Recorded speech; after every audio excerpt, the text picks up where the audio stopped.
যখন আমরা দেখি কোনো বাক্য দেয়ার দ্বারা শুরু হয়েছে তখন সেই বাক্যে ভার্বটা সিঙ্গুলার নিব নাকি ফ্লোরাল নিব তখন আমরা বুঝে উঠতে পারি না।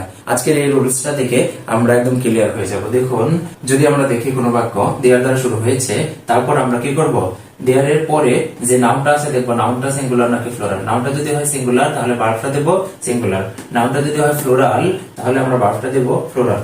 দেয়ার is a doctor in the hospital, এখানে দেয়ার এর পর এখানে ডক্টর, একজন ডক্টর, সিঙ্গুলার নাউন, সুতরাং আমরা দেয়ার এর পর ভার্বটা দিয়েছি is. There is a doctor in the hospital.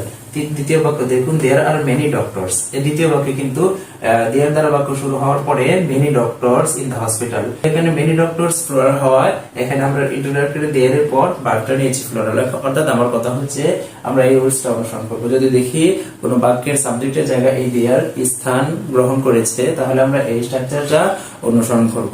Right form of ভার্বের একটি গুরুত্বপূর্ণ ভিডিও, পরিপূর্ণ ভিডিও আমাদের ইউটিউব চ্যানেলে আপলোড করা হয়েছে, চাইলেই আপনি দেখে আসতে পারেন।